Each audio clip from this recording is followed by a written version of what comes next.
दीपाली चाळके दीपालीज किचनमध्ये आपलं खूप खूप स्वागत आहे। तर मी आज तुम्हाला भोगीची भाजी कशी करायची ते दाखवणार आहे। कारण संक्रांत जवळ आलेली आहे। तर संक्रांतीच्या आदल्या दिवशी भोगी असते, त्या दिवशी मिक्स भाजी करायची पद्धत आहे। तर ती कशी बनवायची मिक्स भाजी ते जे मी आज तुम्हाला दाखवणार आहे। त्या भाजीला लेकुरवाळी भाजी असंही म्हणतात काही लोक। साहित्य: एक बारीक छोटा बटाटा घेतलेला आहे मी, गाजर, वांग, किसलेलं खोबरं, तीळ, ओले हरभरे, मटार, पापडी, शेंगदाणे, वालाचे दाणे, गरम मसाला, तिखट मसाला, धणे पावडर। सर्वप्रथम मी हे शेंगदाणे भाजून घेणार आहे।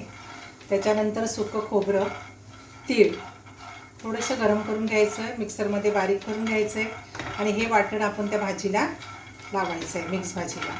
शेंगदाणे भाजून घेतलेले आहेत मी, एका ताटात काढून दाखवते। आता आपल्याला खोबरं भाजून घ्यायचं आहे, थोडंसं गरम करायचं एकदम। त्याच्यामध्येच आता आपण तीळ गरम करून घेणार आहोत।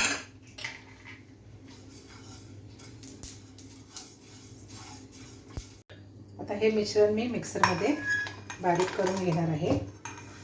हे सुरुवातीला पाणी न टाकता फिरून घ्यायचं आहे थोडंसं,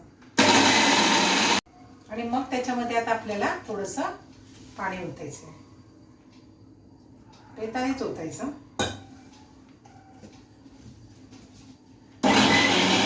आता आपण भाजी बनवायला सुरुवात करूया। सर्वप्रथम तेल टाकायचं आपल्याला। तेल छान तापलं की त्याच्यामध्ये आपल्याला मोहरी टाकायची आहे थोडीशी,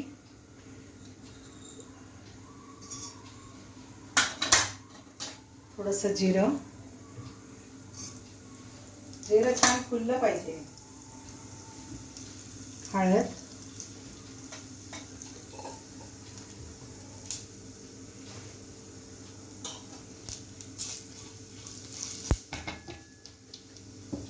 त्याच्यामध्ये आता आपण हे वाटण तयार केलंय ते छान तेलामध्ये आपण परतून घ्यायचं छान।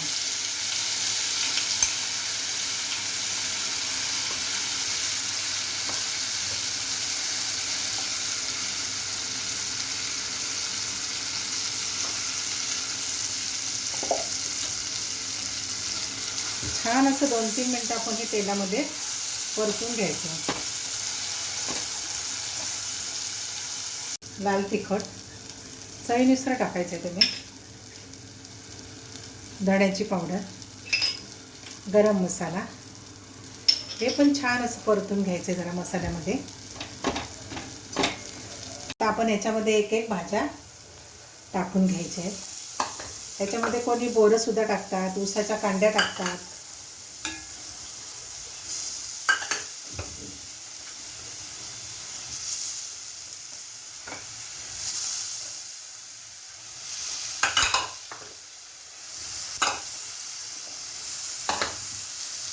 पुन्हा छान परतून घ्यायचं असं मसाल्यामध्ये सगळ्या भाज्या।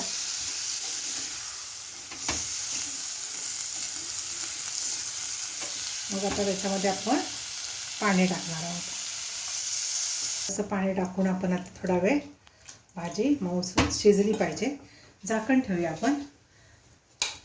5 मिनिटं भाजी शिजून द्यायची आहे। गॅस मोठा करते मी आता। आता आपली भाजी शिजून तयार झालेली आहे। आता चवीपुरतं मी त्याच्यामध्ये मीठ टाकणार आहे।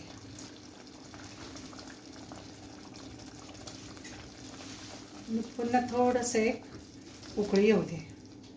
2 मिनिटं झालेली आहेत, भाजी तयार झालेली आहे। मी आता तुम्हाला एका बाउलमध्ये काढून दाखवणार आहे।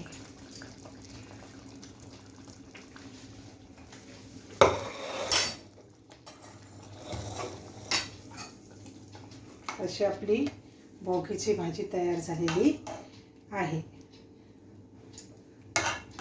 ह्या भोगीला नक्की करून बघा। थोडीशी कोथिंबीर वरून टाकते। अशा तऱ्हेने आपली भोगीची भाजी तयार झालेली आहे।